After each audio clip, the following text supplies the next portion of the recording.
ایک ہے نماز ہم پڑھ لیتے ہیں، آپ نے سارا پڑھ لیا، سارا تعدیل ارکان بھی کر لی، لیکن اگر آپ کا اللہ کے ساتھ ڈائریکٹ کمیونین اور ڈائریکٹ کمیونیکیشن قائم نہیں ہوا تو نماز، جس کو کہ کہا گیا کہ الصلاۃ معراج المومنین، جو قرب حضور کو حاصل ہوا معراج میں، وہ ایک بندہ مومن دنیا میں رہتے ہوئے حاصل کر سکتا ہے نماز میں، اگر اس کی روح جو ہے واقعتاً ہم کا نام ہو رہی ہو، الحمدللہ رب العالمین الرحمن الرحیم مالک یوم الدین ایاک نعبد و اگر ہم واقعتاً ایسے کہہ رہے ہو کہ ہمیں احساس ہو کہ ہم اللہ کے حضور میں حاضر ہیں اور عرض کر رہے ہیں، سجدہ کریں تو حدیث میں آتا ہے کہ ایسے محسوس ہو کہ گویا کہ میں نے اپنا سر اللہ کے قدموں میں رکھ دیا، یہ ہے نماز۔ اب جو گفتگو ہو رہی ہے یہ ہم کلامی ہے، الصلاۃ معراج المومنین، اہل ایمان کے حق میں یہ نماز جو ہے یہ معراج کے درجے میں، لیکن یہ نماز کیسے نصیب ہوگی اگر روح سوئی ہوئی ہے، دبی ہوئی ہے، پسی ہوئی ہے، مزمحل ہے یا مردہ ہے؟ یہ نماز کیسے حاصل ہو؟ چاہے آپ پانچوں وقت کی نماز پڑھ رہے ہو، چاہے آپ نے ہیبٹ بنا لیا ہو نماز کو،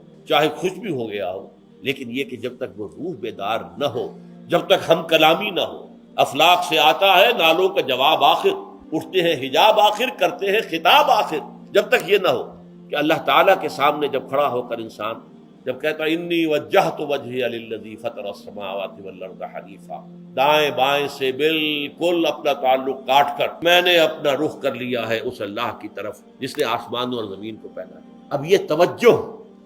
وجہت ہو، اگر یہ تو ہے چہرہ تو ہم نے کر دیا خانہ کعبہ کی طرف، اندر سے ہماری روح متوجہ نہیں ہوئی، وہ سوئی پڑی ہوئی، اسے پتہ ہی کچھ نہیں کہ کیا ہو رہا ہے، تو اس صورت میں وہ کیا ہے؟ ظاہری بات تو پوری ہو گئی، نماز کا ثواب ہو جائے گا، فرض کی ادائیگی کا ثواب مل جائے گا، لیکن وہ اصل نماز تو حاصل نہیں ہوتی۔